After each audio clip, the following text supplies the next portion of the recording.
everybody. So this is option 2 for our fall Aspen artwork. And so this option involves markers as our coloring tool. Markers, and you will also need water and a paintbrush. This also works a little bit better if you have slightly heavier paper.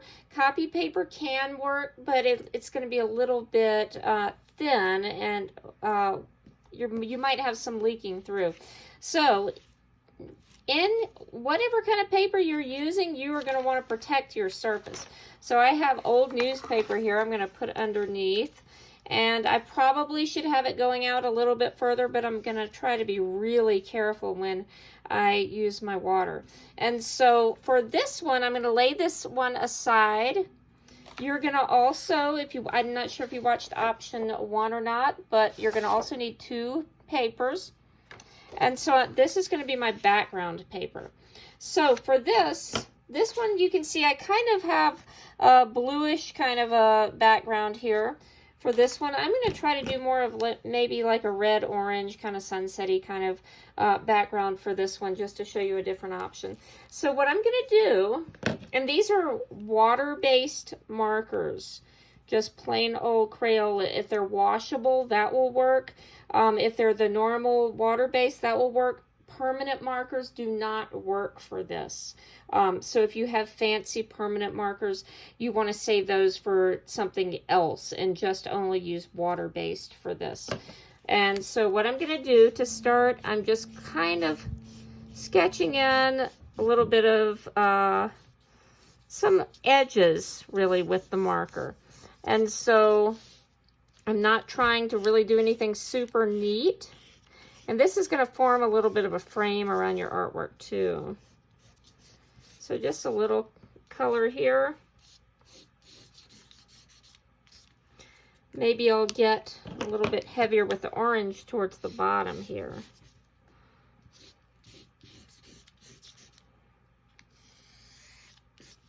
And maybe a little bit up here too, just for blending purposes.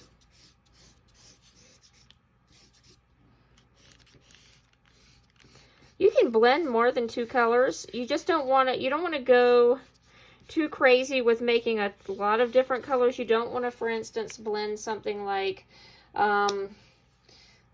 blue and orange together necessarily all together. Maybe if you keep it kind of separate, but that's going to make sort of a brownish kind of look.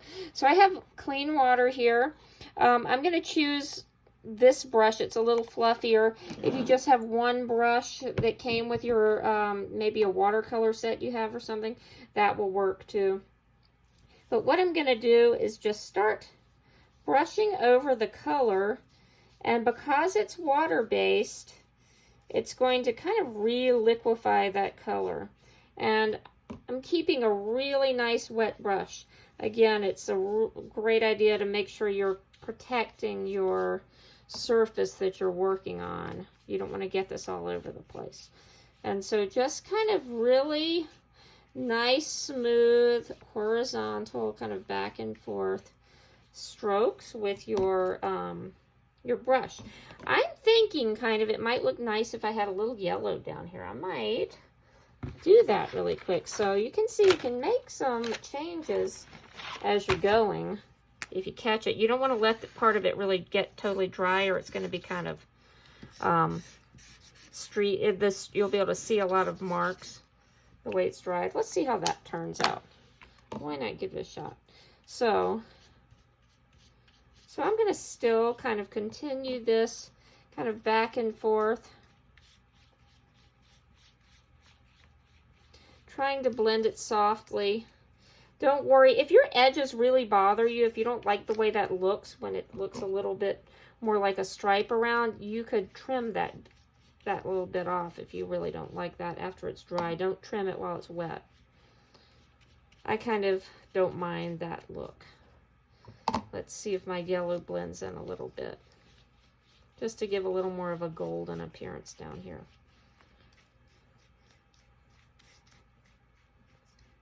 All right, so just gonna, I don't want to go over it too much, I want to be kind of gentle, especially if I am using thinner paper, just so that it doesn't tear. And a quick hint about this too, after your paper is dry, it's probably going to be kind of wrinkly. If you are fortunate enough to have maybe some masking tape and a board, you could tape your paper down to it, and that would keep it from getting super wrinkly. But definitely don't worry about that. I don't have that myself. So I'm going to take this and move it to a safe place to dry. Let's see. And that's going to be my background. So with my next paper, I'm going to work on creating my trunks for my tree. So for that, I'm going to use my black marker. Again, my same water-based Crayola marker. And I'm going to just draw some lines down. Reasonably straight, but I don't want them to be perfectly straight because this is the trunk of a tree. And so we want it to be natural. So I'm just kind of making some stripes. And what I'm doing here with these stripes, let's see, I'm going to just make another one kind of over here. So this would be 4 tree trunks. I may not even need them all. You can see on my original, I have 3 tree trunks. So that way, if you have one that you don't like as well, you can not use it, or maybe you want to have 4. Maybe you want a lot of trunks. You can make as many as you want. So I have our stripes, and then what I'm going to do, I'm just going to work on maybe this little area right here, because you have to be a little bit patient. So I'm just going to make some lines kind of in. So this is 2 trees that are touching right now, 2 trunks.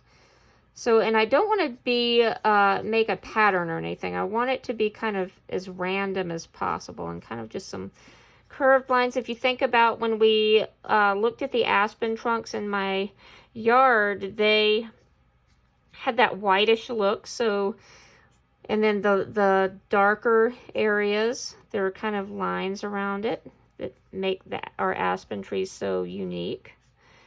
And so kind of like that. And then also, if you remember, some of those areas, it looks sort of like eyeballs, or just eyes, I guess, not eyeballs. But those are where the old branches have kind of fallen off and left a bit of a scar behind. So there's my basics, and now I'm going to take my paintbrush again. And I don't want it too wet this time. I have a tissue here. I'm going to just blot it a little bit.